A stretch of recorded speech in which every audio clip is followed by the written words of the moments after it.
음, 요. 지금도 가뜩이나 외신들이 관심이 많은데 큰일이네요. 예. 아니 유승민 전 대표가 아니군요. 유승민 예전에 그 탁구 선수 네네네. 대한체육회장에 당선이 됐답니다. 속보로 예. 들어왔군요. 이야, 깜짝 놀랐어요. 그 유승민. 유승민 대한체육회장 당선 대이변. 아니 유승민 전 원내대표가 체육회장에라고 생각했더니 그 유승민이 아니라 탁구 선수 유승민 선수였네요. 그렇군요. 그렇군요. 그래요. 좀 어떻게 새로운 바람을 좀 불어넣었으면 좋겠어요. 네. 잘 되시. 근데 그 축구협회 회장은 어떻게 되는지 모르겠네. 아직도 그 축구 좋아하잖아요. 영민 맞아요. 아나운서. 축구협회 회장 소식도 들어오면 저희가 전해드려야 되죠. 그럼요. 네. 근데 그거 하기 전에 그 최상무 대통령 권한대행이 고교 무상교육 국비지원 연장법에 대해서 거부권 행사했다는 소식부터 얘기를 해볼까요? 네, 최상목 대통령 권한대행 오늘 국무회의에서 더불어민주당 주도로 지난해 말에 국회를 통과했던 지방교육재정교부금법 개정안에 대해서 거부권을 행사했습니다.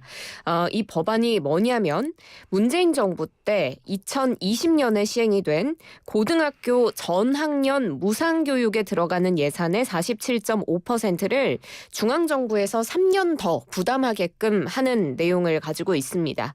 원래 현 정부에서는 특례 조항이 종료가 되는 올해부터 이 고교 무상교육 예산을 중앙정부가 아닌 교육청에서 부담하도록 할 계획이었는데 그런데 사실 민주당에서 다시금 교육청에 돈이 모자라다라면서 특례 조항을 3년 연장하는 법안을 통과시킨 겁니다. 이 정부에서는 교육청이 비용을 분담하는데 문제가 없을 것이라고 봤고 애초에 고교 교육은 교육청의 업무이다 이렇게 봤는데 민주당의 입장은 또 달랐습니다.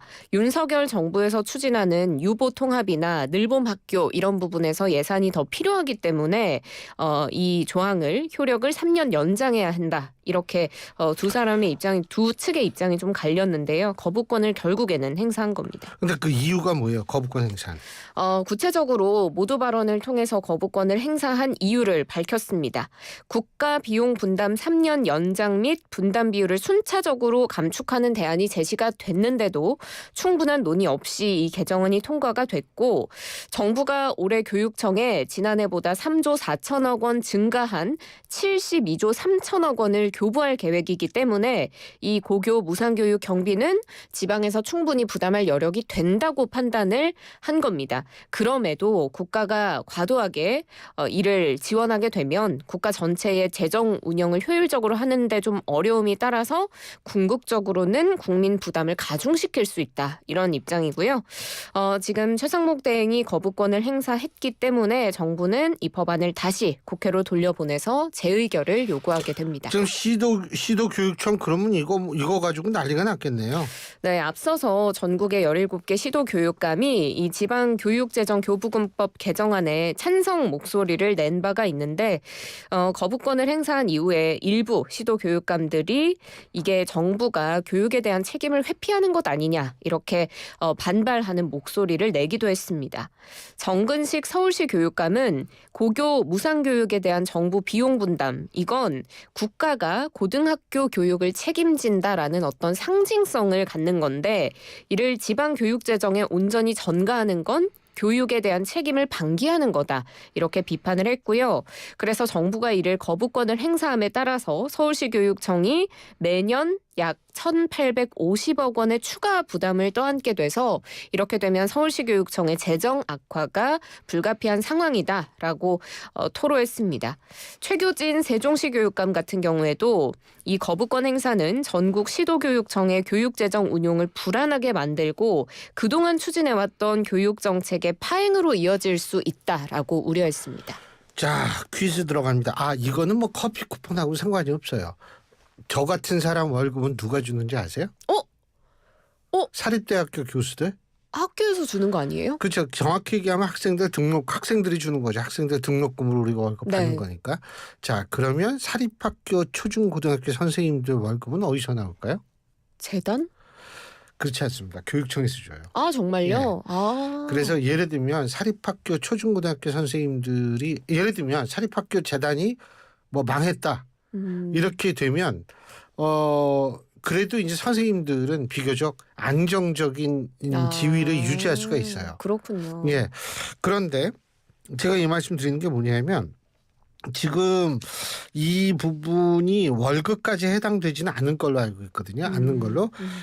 그래서 제가 볼 때 뭐 교육청이 반발하는 게 문제다 이런 얘기는 아닌데 우리나라 정도 되는 규모 물론 그 비상계엄 때문에 이미지 굉장히 해쳤지만 어쨌든 선진국에 들어가는 그런 규모로서는 고등학교까지 무상교육을 시키는 건 의무교육을 시키는 건 저는 타당하다고는 봐요. 근데 이게 사실은 이 재정 자립도를 자꾸 증가시키는 방향으로 좀 가야 되는 것 아닌가 이런 생각은 하게 됩니다. 정부도 쉽게 결정하지는 않았을 거라는 생각이 들거든요. 하여간 앞으로 어떻게 이게 전개되는지 왜냐하면 이게 점차 줄이자 그랬는데 이거 자꾸 연장하라 그러니까 이 정부가 그런 건데 어떻게 되는지 한번 봅시다. 또 하나 지금 좀 아까 저희가 대한체육회장 그 선거 말씀하셨는데 거기 선거가 요새 선거 시즌이에요. 대한의사협회 회장도 뽑혔죠. 그죠? 네, 맞습니다. 예? 예. 오늘 김태구 신임 대한의사협회장 취임식을 가졌는데요. 취임사에서 이 의정 갈등에 대한 앞으로의 계획과 포부를 밝혔습니다.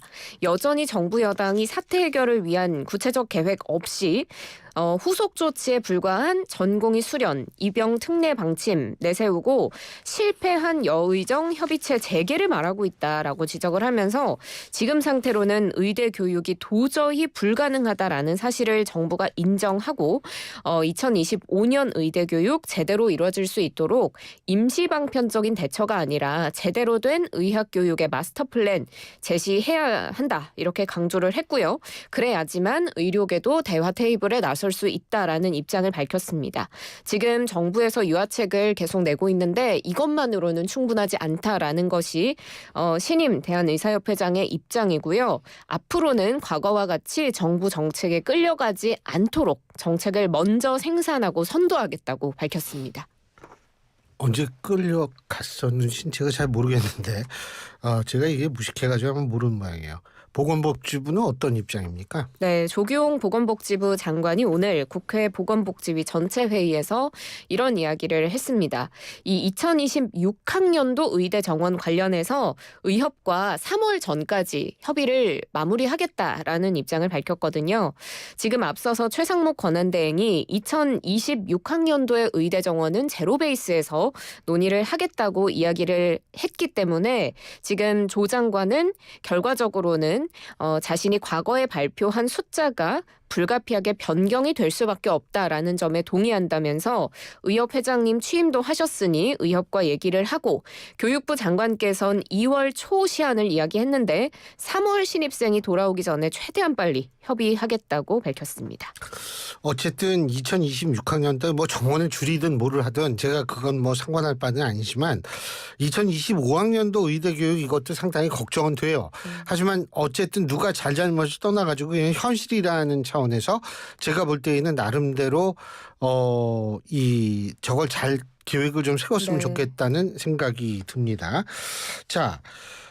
블랙 아이스 이거 때문에 지금 연쇄 추돌 사고 나오고 막 난리가 아닌 모양이에요. 맞습니다. 밤새 지금 눈 내리고 비 내리고 뭐 한파의 그런 영향으로 경기 지역 일대에서 엄청난 차량 연쇄 추돌 사고가 발생했는데 사고가 여러 건 발생했습니다. 오전 5시 15분쯤 고양시 일산서구 자유로 일대에서 무려 44대 차량이 추돌하는 사고가 났습니다. 44대? 네. 아이고. 6중 추돌 4건, 3중 추돌 1건, 2중 추돌 6건, 단독 사고 5건 이게 한꺼번에 터지면서 일대 혼란이 빚어졌고요. 이뿐 아니라 5시 50분께는 덕양구에 있는 서울 문산고속도로 인근에서도 역시 43대의 다중추돌 사고 발생했습니다. 진짜.